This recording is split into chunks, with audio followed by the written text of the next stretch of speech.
ठाकुर जी एक दिन खेल रहे सब सखाओं के संग, और खेलते खेलते इतने में श्रीदामा भागने लगा। ठाकुर जी बोले, ए श्रीदामा कहां जा रहा है? ठाकुर जी बोले, नंदगांव सुना, बरसाना सुना, वृंदावन सुना, गोकुल सुना।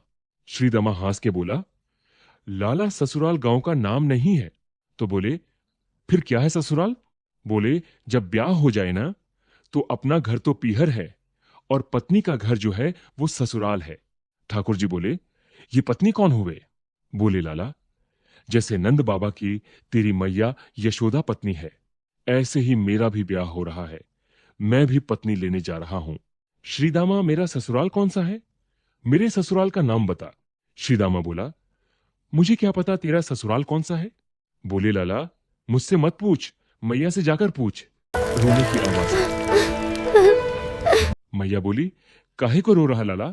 बोले, मैया, तूने मुझसे इतनी बड़ी बात छिपाई, तूने मेरी ससुराल का नाम नहीं बताया। यशोदा मैया बोली, लाला, तेरी संगत सुधारनी पड़ेगी, तू थोड़ा बड़ा हो जा, तेरी भी ससुराल हो जाएगी। ठाकुर जी गए अपने सब पुराने लत्ते कपड़ा लेकर आए, धोने लगे उन्हें, अपने आप दूध पीने लगे, अपने आप भोजन करने लगे, अपने आप ही उटपटांग श्रृंगार करने लगे। शाम को बोले, मैया, मैं बड़ा हो गया, अब ब्याह करा दे मेरा।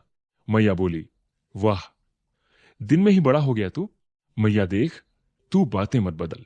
मैया बोली, होठ वाली चीज आंखों में लगा के आया है, आंख वाली होठों में। ठाकुर जी बोले, मैया, मेरा ब्याह करा दे, नहीं तो श्रीदामा बहू लेकर आ रहा है। तभी एक सखा दौड़ता दौड़ता आया। मैया रोकने लगी, बोले, लाला, थोड़ा सुधर के तो जा। ठाकुर जी तो दौड़ते दौड़ते गए। माधवी की मां ने पहले ही मना करके भेजा था कि श्रीदामा के सखा कृष्ण को मुख मत दिखाइयो। ठाकुर जी पालकी में घुस गए, हाथ पांव जोड़कर कहने लगे, भाभी जी, एक बार अपना मुख दिखा दो। ठाकुर जी कह रहे, देख ले, बड़े बड़े योगी तपस्वी हमारे मुख को देखने के लिए तरसे, और हम तेरे सामने बैठे हैं, तू हमें मुंह नहीं दिखा रही है अपना। ठाकुर जी बोले, ठीक है, तड़पेगी तू मुझे देखने के लिए। वृंदावन में कैसी स्थिति है, गोपियां दोहन करती हैं तो घर घर दही की मथनी की आवाज आती है। कृष्ण ऐसे, कृष्ण के नेत्र ऐसे। कोई गोपी अपने घर में चौका लगा रही है। हसितम मधुरन, चलितम मधुरन।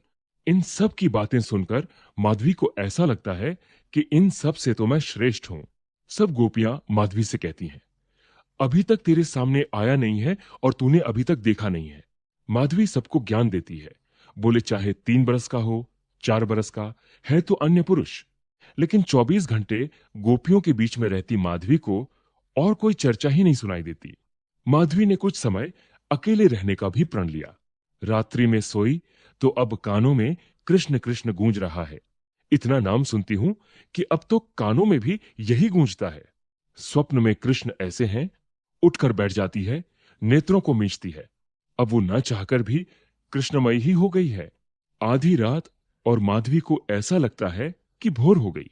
मटका उठाती है और दौड़कर जाती है। पहुंच गई यमुना तट, और यमुना तट जाकर देखा, एक भी गोपी नहीं है। आज पता नहीं उस पात्र में इतना भार कहां से आ गया कि स्वयं ही नहीं उठा पा रही है। तभी नंदनंदन श्याम सुंदर चलते हुए आ रहे हैं माधवी के पास। नन्हे से गोपाल जी ने जैसे ही हाथ लगाया, मटकी उठने लगी।